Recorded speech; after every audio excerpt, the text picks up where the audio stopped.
capítulo 20. A princípio, nós vamos ler apenas os versos de 1 a 6, mas nós vamos meditar por todo o capítulo, né? E à medida que formos avançando na leitura, vamos avançando também nas lições que esse texto tem para nos ensinar.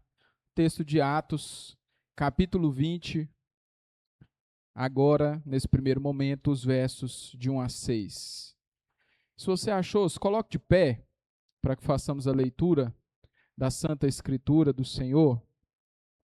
Diz assim o texto: cessado o tumulto, Paulo mandou chamar os discípulos, depois de encorajá-los, despediu-os e partiu para Macedônia. Viajou por aquela região, encorajando os irmãos com muitas palavras, e por fim chegou à Grécia, onde ficou por 3 meses. Quando estava a ponto de embarcar para a Síria, os judeus fizeram uma conspiração contra ele. Por isso decidiu voltar pela Macedônia, sendo acompanhado por Sópatro, filho de Pirro, de Bereia, por Aristarco e Secundo, de Tessalônica, Gaio, de Derbe, Timóteo, além de Títico e Trófimo, da província da Ásia. Esses homens foram adiante e nos esperaram em Troade. Navegamos de Filipos após a festa dos pães sem fermento e 5 dias depois nos reunimos com os outros em Troade, onde ficamos por 7 dias. Vamos orar mais uma vez? Paizinho, diante de ti está tanto a tua palavra quanto o teu povo. A palavra inspirada por ti e o povo chamado por ti, para que eu ouça e com ela aprenda. Abre os nossos olhos e descortina as nossas mentes, meu Pai. Expõe a nós as maravilhas da Tua lei, que nós possamos aplicar nas nossas vidas a Tua palavra. Nós te pedimos hoje, em nome de Jesus. Amém e graças a Deus. Pode se sentar. Você já parou para pensar que em algum tipo de nível nós somos definidos por aquilo que fazemos? Nossos atos dizem muito respeito sobre aquilo de quem nós somos de fato. Note que quando nós elogiamos demais alguém, quando você tenta elogiar muito outra pessoa que a conhece há mais tempo, logo te interrompe e diz: você não conhece essa pessoa o suficiente. Ou diz: se você conhecesse essa pessoa como eu conheço. É inegável, queridos, que quanto mais nós observamos as ações das pessoas ou como elas agem, mais podemos conhecer ou mais nós podemos definir coisas a respeito do seu caráter. Você conhece uma boa mãe pelas ações que ela tem para com seus filhos. Você conhece um bom mecânico pelas ações que ele tem com o carro. Você conhece uma pessoa boa observando as ações que ela tem para com os seus semelhantes. Isso também acontece com Deus. Conhecemos o caráter de Deus pelos seus feitos, pelas suas ações. E Ele escolheu se dar a conhecer assim. Lembre-se que aquilo que nós conhecemos de Deus, tudo que nós sabemos sobre Deus, foi aquilo que Ele mesmo decidiu revelar a nós. Foi aquilo que Ele mesmo decidiu, em sua infinita sabedoria, nos dar a conhecer. Por isso, temos no decorrer da Bíblia algumas pessoas chamando Deus por nomes que dizem respeito às ações de Deus. E eu listei algumas aqui. Em Gênesis 16, por exemplo, nós temos Agar chamando Deus de El Elohim, que quer dizer aquele que me vê. E ela disse isso porque ela estava no deserto abandonada e Deus, em sua infinita glória e bondade, olhou para ela. E ela então notou, no ato de olhar de Deus, que Deus é aquele que vê. Em Gênesis 22, Abraão chamou o Senhor de Jeová Jirê, o Deus da provisão, aquele que provê, aquele que cuida.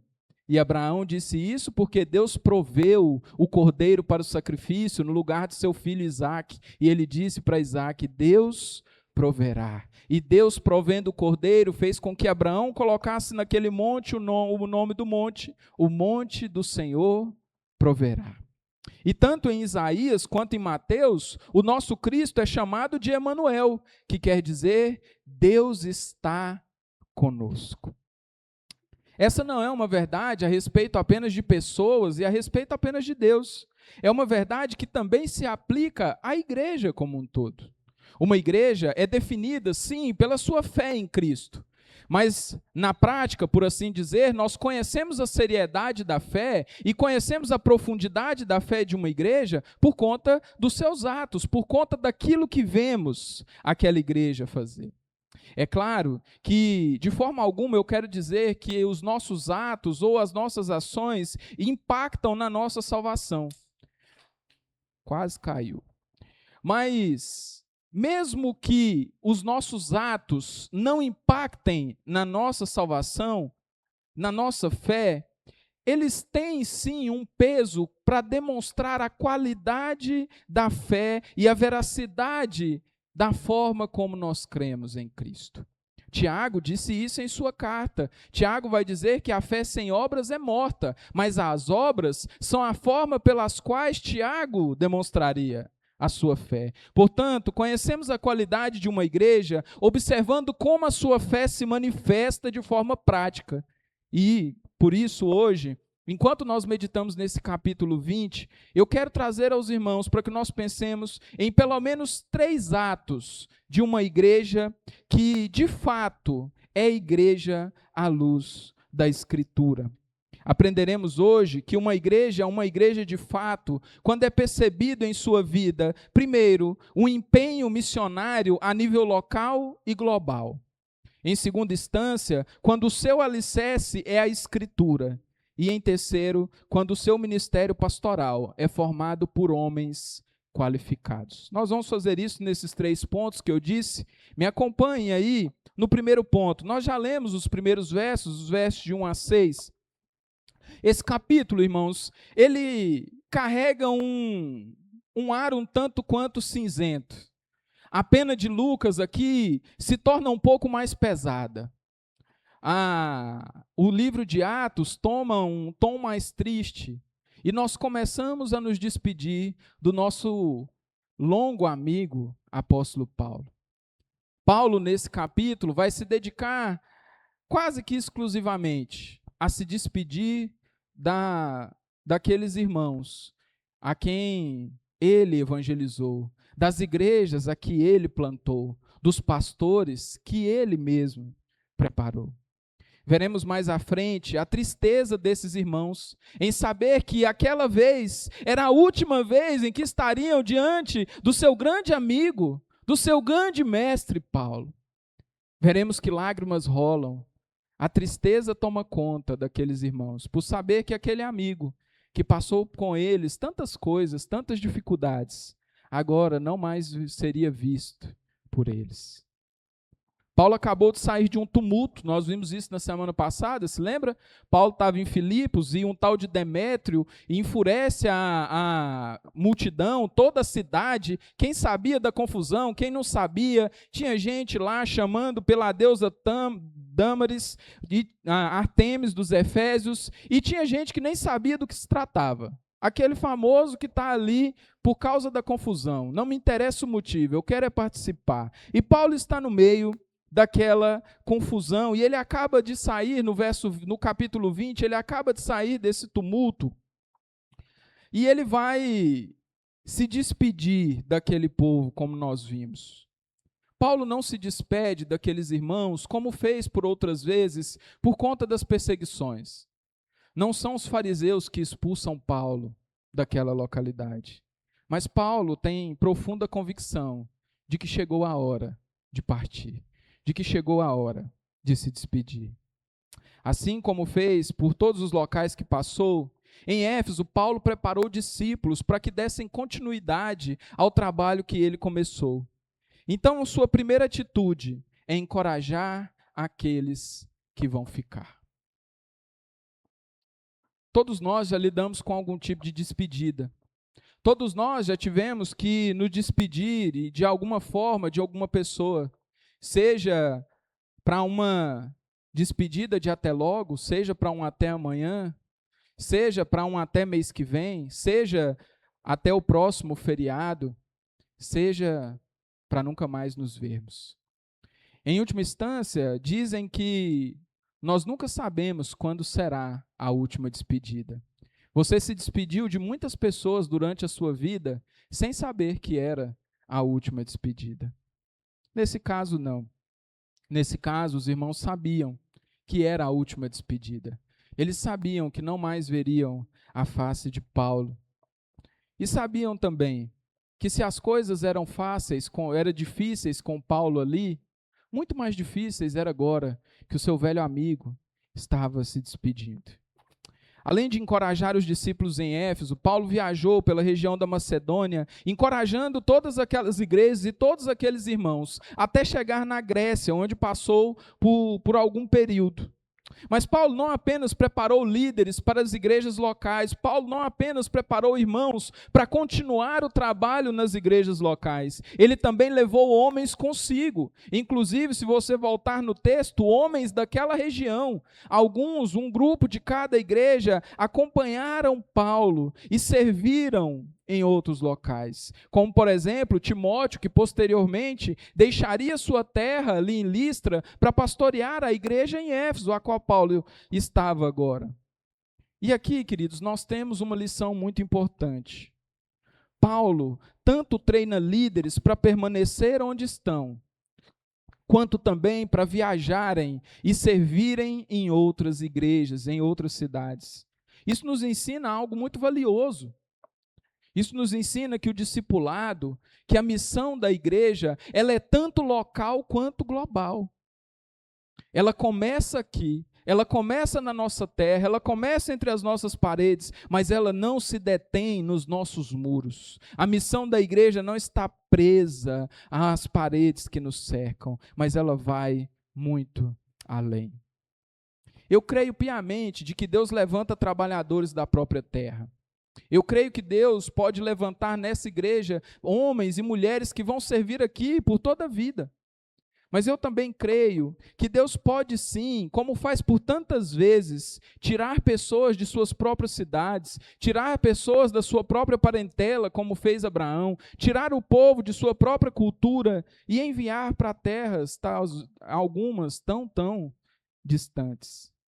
E aí, quanto a isso, nós precisamos tomar cuidado com dois extremos. O primeiro extremo é daquelas pessoas que foram chamadas por Deus para a obra missionária, mas de forma equivocada, elas pensam que só estarão vivendo o seu chamado quando saírem da sua terra. Elas acham que viver a obra missionária é só ir para a China, é só ir para os países não alcançados, viver a obra missionária é só ir para a Amazônia, é só trabalhar com os ciganos. Viver a obra missionária para essas pessoas é necessariamente sair de onde estão e se mover para outro lugar. Mas, queridos, Deus levanta missionários para obras locais também. Provavelmente a maioria de vocês não vai se aventurar pela China, não vai se aventurar pelos países fora daqui. A maioria de vocês talvez não vai sair do estado e nem da cidade. A maioria de vocês serão missionários, plantados onde estão, para servir onde estão. Lembre-se, por exemplo, do eunuco, evangelizado por Filipe, batizado por ele. Se lembra em Atos 8? Ele vinha passando, Filipe prega o evangelho, ele se arrepende, se converte, é batizado. E para onde ele vai? Para a sua própria terra. Aquele foi o primeiro missionário africano. Ele foi um missionário na sua própria terra e entre o seu próprio povo. Ele não teve que aprender outra língua, ele não teve que aprender outra cultura, mas nada diminui o trabalho missionário feito por aquele eunuco. E nada diminui também, querido, os esforços missionários que cada um de nós fazemos no lugar onde estamos. Não é menos missionário aquele que permanece onde está e prega o evangelho onde está. Não podemos ficar de braços cruzados, esperando que Deus nos envie para terras distantes. Devemos servir e devemos ser missionários aqui e agora. Deus tem vários tempos para a nossa vida. Foi comigo assim. Comecei servindo em Goiânia, depois fui para Bela Vista, voltei para Goiânia e agora estou aqui. O que não pode faltar em nós é o desejo de servir. Quem sabe hoje você esteja aqui, não se sabe por quanto tempo, mas o que nós sabemos e temos certeza é que Deus quer que você sirva aqui e agora, onde você está. E como igreja, nós devemos investir na formação e na capacitação de todos. Às vezes, nós também nos ludibriamos. Pensamos que nós devemos capacitar, nós devemos instruir apenas aqueles que são chamados para fora. E nós investimos apenas naqueles que receberam o chamado para sair da sua terra, enquanto os missionários locais não aprendem, não avançam. Mas cada um de nós, a igreja, precisa investir em todos os seus missionários. Sejam aqueles que vão permanecer aqui por toda a vida, sejam aqueles que podem ir embora amanhã ou depois. Entendendo o que diz o pastor batista Charles Spurgeon, todo cristão ou é um missionário ou é um impostor. Mas o outro extremo também é perigoso. O outro extremo é quando nós focamos demais na obra local e nos esquecemos, ou mesmo que nos lembremos, nós chegamos a negligenciar o caráter global da nossa missão. Muitas igrejas, querido, e eu espero que você não se escandalize com isso, isso é uma realidade. Muitas igrejas estão preocupadas apenas em capacitar as pessoas para o trabalho local. Enquanto algumas igrejas estão preocupadas em capacitar apenas aqueles que vão, outras negligenciam totalmente aqueles que querem ir, capacitam apenas aqueles que vão ficar. Não investem em missões e têm uma resistência terrível em investir em pessoas que elas sabem que mais cedo ou mais tarde terão que sair dali e ir para outro lugar. Algumas igrejas tratam esse tipo de investimento como um desperdício de tempo e de recurso. E, infelizmente, eu já pude ouvir coisas desse tipo pessoalmente. Nossa igreja investiu em tantos missionários, formou tantos pastores, mas todos eles foram servir em outro lugar. E isso não foi dito com alegria, de como quem diz, glória a Deus, nós fomos usados pelo Senhor para contribuir com missões a nível global. Glória a Deus, porque nós pudemos participar da formação de pastores e missionários que estão servindo em outras igrejas. Mas foi dito com um pesar, um sentimento de alguém que diz, veja, tanto essas pessoas, quanto esses recursos, tudo isso se foram. Nosso dinheiro foi jogado fora. Onde está o nosso lucro? Aonde está o nosso retorno? Que Deus tenha misericórdia de nós, queridos. E que nunca, nunca esse seja o sentimento da nossa igreja quando passarmos por essas situações. Mas que Deus encontre em nós crentes dispostos, crentes aguerridos, crentes corajosos, dispostos tanto a servir de forma local, como crentes dispostos a sair daqui e servir a igrejas ao redor do mundo. Que Deus crie em nós crentes dispostos a glorificar a Deus, que estão felizes, que estão engajados no privilégio de participar da capacitação de irmãos, que nós possamos investir naqueles missionários que se levantarem no nosso meio, que nós possamos investir tanto tempo, quanto recursos, quanto o que tivermos naqueles que se dispuserem à obra missionária, certos de que, para nós, é um privilégio que Deus nos dê recursos para investir nessas pessoas. Seja aquelas que vão permanecer conosco por toda a vida, ou aquelas que, quem sabe, vieram para cá apenas para serem capacitadas, e nós as enviaremos de volta. Essa é uma das formas que nós podemos, como igreja, cumprir a grande comissão. É assim que uma igreja cumpre a grande comissão. Não foi toda a igreja de Antioquia da Síria que pregou o evangelho para um mundo conhecido daquela época, mas eles escolheram Paulo e Barnabé e enviaram. E quando nós pensamos sobre isso, meditando no capítulo 5, nós pensamos acerca disso. Aquela igreja poderia ter pensado, como que nós vamos enviar Paulo? O nosso pastor mais capaz, o mais estudado, o mais especial, o único que detém a credencial apostólica, que nós vamos enviá-lo às nações? Mas não foi o sentimento daquela igreja. Aquela igreja envia Paulo e Barnabé, seus jogadores de destaque, quem sabe o 10 e o 9 daquela igreja, os homens que levavam aquela igreja adiante. Mas aquela igreja dispõe da sua mão de obra para servir as igrejas. E essa é a forma com que nós também podemos fazer isso. Essa é a forma com que a IBL pode testemunhar de Jesus, tanto em Jerusalém, como na Judéia e Samaria, e até os confins da terra. Oxalá, queridos, glória a Deus que nós pudéssemos ter missionários nossos espalhados pelos 4 cantos, e receber testemunhos, e receber cartas, e dizer: irmãos, o sustento de vocês, a capacitação que me deram, o dinheiro de vocês tem sido vertido em almas do outro lado do mundo. É como diz a canção que nós cantamos: ao redor do mundo ou do outro lado dessa rua, falarei do seu amor. Uma igreja de Atos é uma igreja que investe em missões. Investe tanto na missão local, do outro lado da rua, quanto na missão global, do outro lado do mundo. Uma segunda característica de uma igreja de Atos, é que ela é uma igreja firmada na palavra. Veja comigo aí a partir do verso 7. No primeiro dia da semana, reunimos-nos para partir o pão. E Paulo falou ao povo. Pretendendo partir no dia seguinte, continuou falando até meia-noite. Havia muitas candeias no piso superior onde estávamos reunidos. Um jovem chamado Eutico, que estava sentado numa janela, dormiu profundamente durante o longo discurso de Paulo. Vencido pelo sono, caiu do 3º andar. Quando levantaram, estava morto. Paulo desceu, inclinou-se sobre o rapaz e o abraçou, dizendo: não fiquem alarmados, ele está vivo. Então subiu novamente, partiu o pão e comeu. Depois continuou a falar até o amanhecer e foi embora. Levaram vivo o jovem, o que muito o consolou.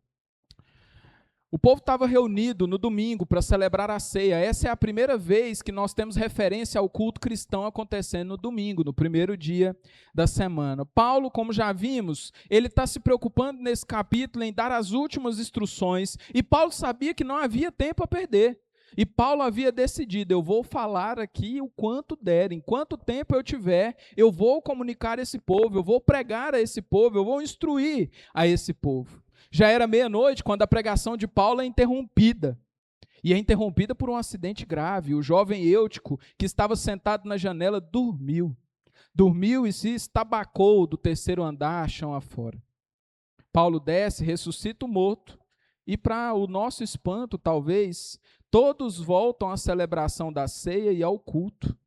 Paulo volta a pregar e só encerra seu sermão quando o sol nasce. E então ele se despede daqueles irmãos e vai embora.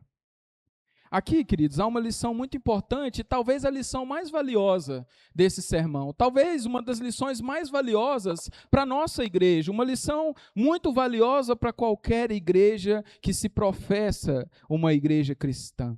E não é sobre a proibição de dormir durante a palavra. Percebam, nós estamos diante de algo muito intrigante, de algo grande, de algo que pode mexer com a nossa mente. A ressurreição de Eutico, apesar de ser um evento raro e milagroso, quantas ressurreições você lembra que tiveram na Bíblia? Quantas delas operadas por um apóstolo? Esse é um evento extremamente raro. Esse é um evento que para qualquer rua. Esse é um evento que para qualquer evento, que para qualquer acontecimento, que chama a atenção. Mas perceba, nem a morte e nem tampouco a ressurreição daquele jovem foram suficientes para distrair aquela igreja. Nem tampouco aquilo que aconteceu se tornou o assunto ou o centro da reunião. Sabe por quê? Milagres, maravilhas, acontecimentos, grandes testemunhos não são o centro do culto cristão. Não é o centro da reunião da igreja. A palavra é a protagonista. A Escritura e a exposição da Escritura são o alicerce de uma igreja de Atos. Aqueles crentes tinham convicção de que o maior milagre que Deus poderia operar era a salvação de pecadores por meio da sua palavra.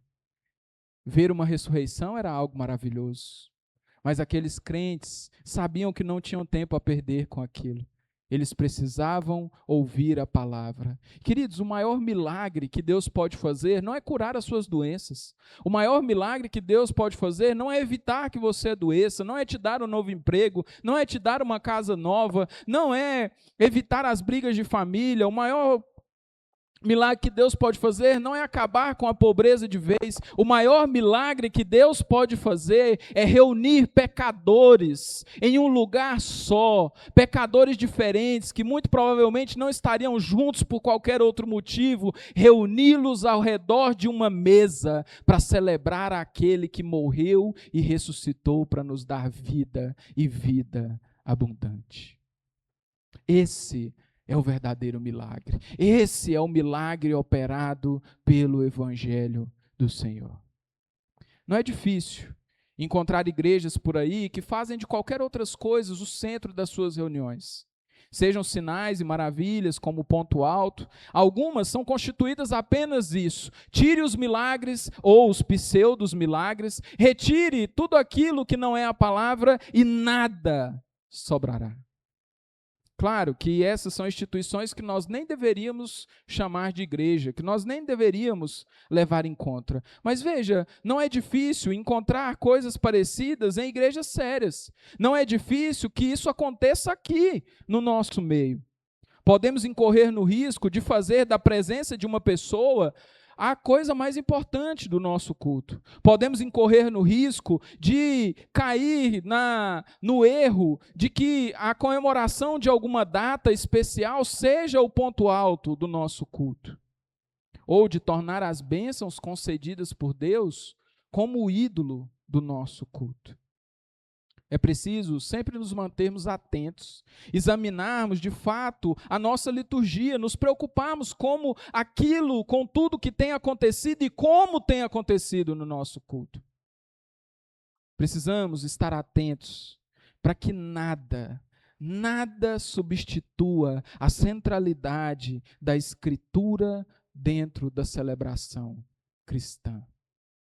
Sejam milagres, sejam acontecimentos dos maiores que forem, e mesmo que um eutico caia da nossa janela e morra e seja ressuscitado, nada pode nos distrair em relação à palavra de Deus. Ela tem primazia, ela é o centro, ela é a base daquilo que cremos e de como vivemos.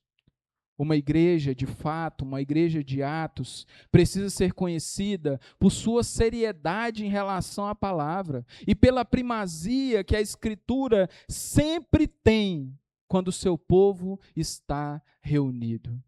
Sabe o que é uma igreja assim? É uma igreja que quando alguém te pergunta, o que é que vai ter lá na reunião? Alguma pessoa responde, eu não sei, mas palavra vai ter. Eu não sei o que mais vai acontecer, eu não sei quantas músicas nós vamos cantar, eu não sei quantas orações nós vamos fazer, eu não sei se vai ter ofertório ou não, eu não sei se vai ter isso, eu não sei se vai ter lanche, eu não sei se vai ter comida, mas de uma coisa eu sei, a palavra será exposta.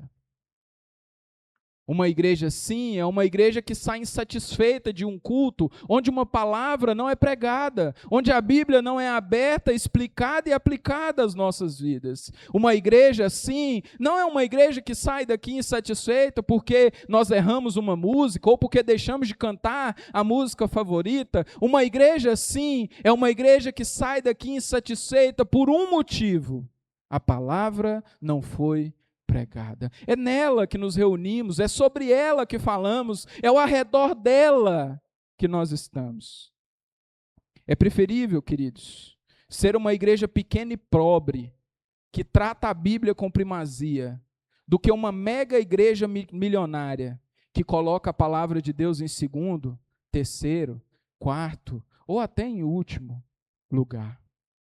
Uma igreja de Atos é uma igreja conhecida por ter a palavra como protagonista, como base, como única regra de fé e conduta da sua vida e da sua existência.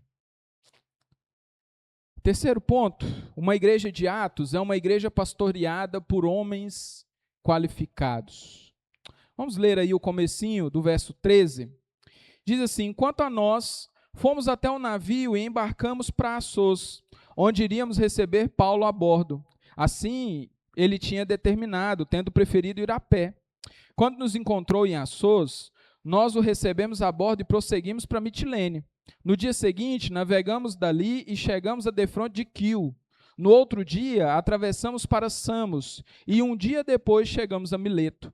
Paulo tinha decidido não aportar em Éfeso para não se demorar na província da Ásia, pois estava com pressa de chegar em Jerusalém, se possível, antes da festa do Pentecostes. Verso 17. De Mileto, Paulo mandou chamar os presbíteros de Éfeso. Concluindo a sessão das despedidas, Paulo manda chamar os presbíteros, os pastores da igreja de Éfeso, em uma reunião na cidade de Mileto. Veja, Paulo tem pressa.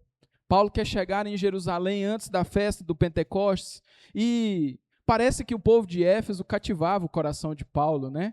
Quando ele chega lá a primeira vez, o povo fala: fica com a gente, Paulo, mais um pouco. E ele fala: não, eu preciso ir, mas eu volto. E volta, e fica com aquele povo 3 anos, é a maior estadia de Paulo em suas viagens. A cidade onde Paulo, a região onde Paulo mais ficou, foi a região de Éfeso. E agora Paulo não quer aportar em Éfeso, porque ele tem medo de se demorar ali. Parece que aquela igreja cativou o apóstolo Paulo, e ele pensa consigo, talvez, quem sabe, o texto não nos diz, mas penso que ele tenha pensado consigo: se eu parar em Éfeso, eu vou ter que almoçar na casa da irmã, eu vou ter que visitar o meu irmão, eu vou ter que fazer uma série de coisas, e eu vou me atrasar para chegar em Jerusalém. Com todos reunidos ali, Paulo começa um discurso. O discurso de Paulo está dividido em 3 partes. A primeira parte vai dos versos 18 a 21. E Paulo recapitula o passado com aquele povo. Me acompanhe aí. Verso 18. Quando chegaram, ele lhes disse: vocês sabem como eu vivi todo o tempo em que estive com vocês, desde o primeiro dia em que cheguei à província da Ásia.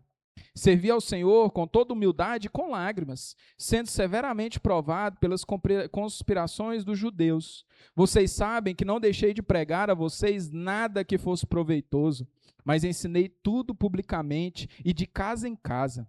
Verso 21. Testifiquei tanto a judeus como a gregos que eles precisavam se converter a Deus com arrependimento e fé em nosso Senhor Jesus Cristo.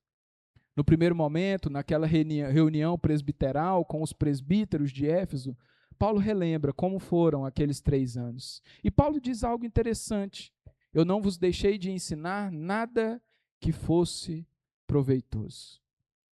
Eu fico pensando no currículo que Paulo tinha passado àquele povo. Nada se desperdiçou. Nenhuma palavra era uma palavra pequena, nada era dispensável, nada era bobagem, todo o tempo investido com coisas úteis. Paulo gastou 3 anos pregando aquele povo e dizendo tanto a judeus quanto a gregos: arrependam-se e creiam no nosso Senhor Jesus Cristo. Depois de relembrar o passado, Paulo fala um pouco sobre o presente. Verso 22, me acompanha aí. Agora, compelido pelo Espírito, estou indo para Jerusalém, sem saber o que me acontecerá ali. Só sei que em todas as cidades o Espírito me avisa que prisões e sofrimentos me esperam. Todavia, não me importo, nem considero minha vida de valor algum para mim mesmo, se tão somente puder terminar a corrida e completar o ministério que o Senhor Jesus me confiou, de testemunhar do Evangelho da graça de Deus. Paulo justifica a sua despedida. Eu imagino que para Paulo também não foi uma coisa fácil. E ele diz: eu estou indo, porque o Espírito Santo está me dirigindo. Quem sabe, com o coração pesaroso. Quem sabe, talvez um pouco contra a sua vontade, quando o Espírito Santo o impediu de ir para a Ásia e o designou para ir para Macedônia. E Paulo diz: eu estou indo. Eu não sei o que me espera, a não ser o que me espera em todas as cidades: prisões, perseguições e sofrimentos. No verso 24, Paulo diz: mas eu não me importo. Eu não me importo e nem considero a minha vida de valor algum para mim mesmo. Paulo, o que você considera importante? Se eu puder terminar a minha corrida e completar o ministério que o Senhor Jesus me confiou de testemunhar do Evangelho de Jesus Cristo. Paulo tinha uma ambição. A ambição de Paulo não era financeira, a ambição de Paulo não era se tornar o apóstolo mais conhecido, por mais que ele tenha feito isso. A ambição de Paulo era completar a sua missão. A ambição de Paulo era se gastar e se deixar gastar, para que o evangelho fosse testemunhado ao maior número de pessoas. Paulo não se importava se ele ia perder seus dias, Paulo não importava de ter prejuízos financeiros, Paulo não importava de ser agredido, de ser ferido, de ser preso, Paulo não se importava de morrer, se isso resultasse em que as pessoas ouvissem do evangelho.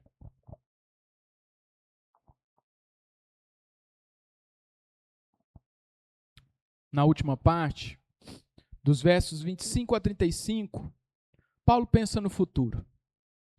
Ele já relembrou o passado, ele já passou pelo presente e agora Paulo olha para frente. Paulo deixa, a partir desses versos, alguns alertas e algumas orientações para aqueles pastores. E eu queria ler esses versos com os irmãos, fazendo alguns destaques naquilo que Paulo diz. Paulo diz: agora sei que nenhum de vocês, entre os quais passei pregando o reino, me verá novamente a minha face. Portanto, declaro que hoje estou inocente do sangue de todos, pois não deixei de proclamar a vontade de Deus. Eu acho as palavras de Paulo aqui palavras duras e palavras de quem tem uma convicção gigante de missão cumprida. Paulo diz para aqueles presbíteros: se vocês abandonarem a fé daqui para frente, não me responsabilizem, porque o tempo que eu tive com vocês foi gastado pregando o evangelho, proclamando a vontade de Deus para você. Nós precisamos olhar para essa lista, queridos, e identificar aqui papéis que competem aos pastores. Papéis que competem àqueles a quem Deus tem levantado para cuidar do seu povo, para pastorear o seu povo. E uma das características que eu encontro aqui é que o pastor é aquele que precisa, enquanto tempo tiver com cada uma das suas ovelhas, proclamar a verdade, de forma que se aquele pastor vier a faltar, de forma que se aquele pastor morrer ou foi transferido ou sair daquela localidade, ele possa dizer: irmãos, eu vos ensinei o que fazer. Paulo segue e diz: cuidem de vocês mesmos. E como é difícil isso para um pastor. Muitos pastores têm negligenciado a saúde, têm negligenciado a própria família em prol da igreja.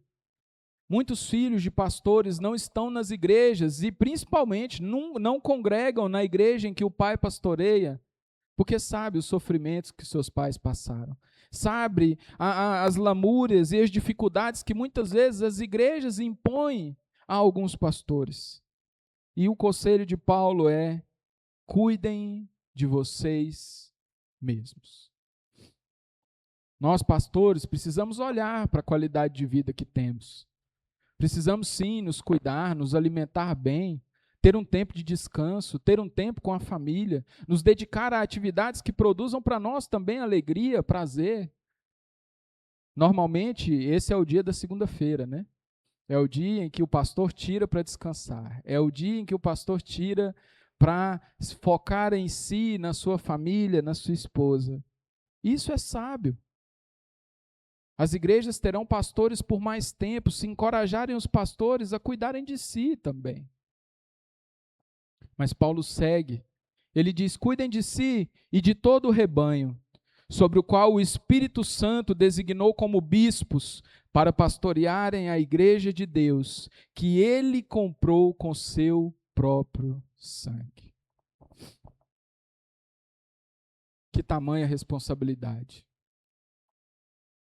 Eu fico pensando, quando esses presbíteros ouviram isso da boca de Paulo, e toda vez que eu leio algo a respeito disso, ou nesse teor, e eu sei que com o pastor Armando também é assim, vem sobre nós um temor muito grande. Quando no seminário, o pastor Newton me dando aula sobre prática ministerial, ele me perguntou o seguinte, ele perguntou para a turma, qual é o maior medo de vocês quando assumirem uma igreja? A minha resposta foi que o meu maior medo seria ferir a igreja. Seria ser um pastor que saísse da igreja como alguém não quisto. Seria ser um pastor que trouxesse sofrimento para a igreja. Porque a igreja é a noiva de Jesus. A igreja é a menina dos olhos do Senhor. E os maridos que estão aqui vão concordar comigo. Você não aceitaria que ninguém fizesse mal à sua esposa. Você não ficaria feliz de ver alguém fazendo mal à sua esposa. E essa é a responsabilidade que recai sobre esses pastores e sobre todos os pastores levantados por Deus. É o Espírito Santo quem designa, é o Espírito Santo quem levanta para que pastoreiem a igreja, que não é nossa, que não é de nenhum pastor. Nenhum pastor pode bater no peito e dizer, são minhas ovelhas, é a minha igreja. Não, são as ovelhas do Senhor, é a igreja do Senhor, que Ele comprou com o próprio sangue. Em última instância, pastores são tão somente mordomos, são tão somente cuidadores que zelam daquilo que pertence ao seu Senhor. Verso 29, sei que depois da minha partida, lobos ferozes penetrarão no meio de vocês e não pouparão o rebanho. E o verso 30 é triste. E dentre vocês mesmos se levantarão homens que torcerão a verdade para atrair os discípulos. Paulo está dizendo para aqueles pastores que o ministério não seria fácil, que ele não tinha construído um ministério unânime, que ele não tinha construído um ministério à prova de falhas, à prova de testes. Paulo está dizendo, se levantarão lobos ferozes, se levantarão inimigos da fé, se levantarão homens desejosos de destruir aquilo que nós temos construído. E o mais triste, alguns deles surgirão do meio de vocês. Eu não sei se você se lembra de alguém a quem foi dirigido palavras como essa. Durante a ceia, Jesus estava reunido com seus discípulos e ele disse algo parecido com isso. Um de vocês há de me trair. Verso 31, por isso vigiem. Lembrem-se que durante 3 anos, jamais cansei de advertir cada um de vocês, noite e dia e com lágrimas. O ministério pastoral não é fácil, é o que Paulo está dizendo. Assim como eu adverti vocês com lágrimas, muitas vezes vocês vão ser os que vão chorar. Agora, eu os entrego a Deus e à palavra da sua graça, que pode edificá-los e dar-lhes herança entre todos os que são santificados. Não cobicei prata e nem ouro, nem as roupas de ninguém. Vocês mesmos sabem que minhas próprias mãos supriram as minhas necessidades e os meus companheiros. Em tudo que fiz, mostrei a vocês, mediante trabalho árduo, que devemos ajudar os fracos, lembrando nas palavras do nosso próprio Senhor, é melhor dar do que receber. Paulo chama aqueles pastores, e creio eu que nós precisamos destacar 3 coisas a respeito de tudo isso que Paulo diz, ou a respeito dessa reunião. A primeira coisa é que o ministério pastoral ele é restrito a homens. Paulo chama todos os pastores de Éfeso para aquela reunião. E eu penso, irmãos, que se o ministério pastoral fosse algo também para as mulheres, esse seria o momento perfeito para que Paulo provasse isso. Paulo poderia chamar mulheres que estivessem com a pretensão de pertencer ao ministério pastoral. Paulo poderia ter chamado discípulos e mulheres que ele estava preparando para o ministério pastoral, mas ele não o faz. Esse seria o momento perfeito para inserir mulheres nesse ofício. Mas Paulo não faz. A Bíblia não tem problema nenhum em deixar clara a importância da mulher. A gente já viu isso em vários textos. A Bíblia mostra, sim, o valor que a mulher tem para o trabalho do reino e como ela deve se empenhar em ser uma boa serva naquilo que faz. Pense, por exemplo, em Esther e Ruth. Ou no livro de Atos, como nós vimos, Lídia e Priscila. Priscila quase sempre citada antes de seu marido, fazendo uma contracultura com a época. A segunda coisa é que o ministério pastoral não é uma carreira solo. Paulo manda chamar os pastores de Éfeso, o que já nos mostra que não havia só um. Atos 14, 23, nos mostra que um dos objetivos que Paulo tinha nas suas viagens era designar presbíteros, pastores, bispos. Essas três palavras falam da mesma pessoa, significam a mesma coisa. Paulo e Barnabé passavam pelas igrejas designando para cada uma delas presbíteros, bispos, pastores. Ao escrever a carta de Filipenses, Paulo, já nos primeiros versos, ele manda saudações aos presbíteros e aos diáconos daquela igreja. E ao orientar seus pupilos, Timóteo e Tito, Paulo instrui que eles preparem e estabeleçam presbíteros em suas igrejas, dando a eles até algumas listas de quais qualificações esses homens deveriam ter. E essas qualificações nos levam à terceira característica desse trecho. Além de plural e masculino, o ministério pastoral é um ministério para homens qualificados. E não se escandalize, eu não estou querendo dizer qualificado por qualidade, por perfeito, para homens perfeitos, mas qualificado para homens que possuam qualidades necessárias para receber essa maravilhosa obra que Paulo vai chamar. Paulo vai dizer que aquele que deseja o episcopado, aquele que deseja o ministério pastoral, grande obra almeja. Tanto nos textos que lemos, quanto nos textos que citamos de Timóteo e Tito, e também em alguns outros textos ao longo da Escritura, como 1 Pedro 5, nós vemos que aqueles que são chamados por Deus para o ministério pastoral, eles precisam evidenciar e demonstrar certas características, e essas características são os que qualificam esses homens para os ofícios. E isso nos mostra que o ministério pastoral não é para todos os homens. Joabe, mas o que nós como igreja devemos fazer com essas informações?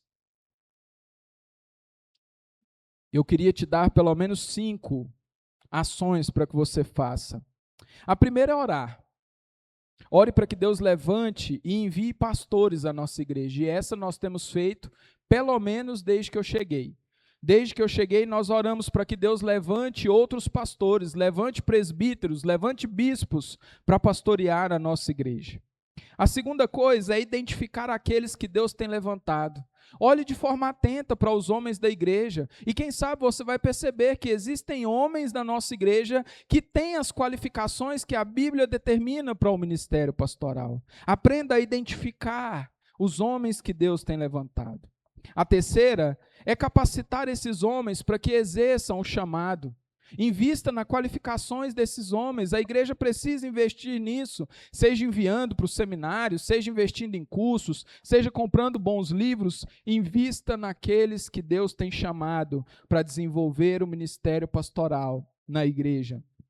A quarta é cuidar desses homens. E isso, queridos, vai além do cuidado financeiro na maioria dos casos. Existem muitos pastores por aí, muitos presbíteros em igrejas que não são mantidos financeiramente. Eles têm uma outra atividade, eles têm uma outra remuneração e não precisam do sustento da igreja. Mas a maioria precisa do sustento financeiro, mas esse cuidado, ele vai além disso. É também um cuidado emocional, de se preocupar como vai a saúde emocional dos pastores, de como vai a mente, de como vai a cabeça. Pastores são aqueles que absorvem os problemas de toda uma congregação. Pastores são aqueles que estão na porta em que todo mundo abre. Mas qual é a porta que os pastores batem? Qual é o gabinete que os pastores visitam para se abrir. Onde é o refúgio dos pastores? Por isso, cuide de forma emocional e também espiritual dos pastores que Deus nos der. E a quinta, pastoreie esses homens. Pastorear esses homens envolve solicitação e prestação de contas. E isso feito de forma constante, principalmente naquilo que compete às qualificações que a Bíblia dá. Nós precisamos observar se os nossos pastores são homens irrepreensíveis, são homens não dados a vinho, são homens de bom testemunho, são bons maridos, são bons pais, se ensinam bem a palavra, se são homens dados à oração. Nós precisamos pastorear esses homens, porque uma igreja de Atos é uma igreja com pastoreio masculino, plural e qualificado.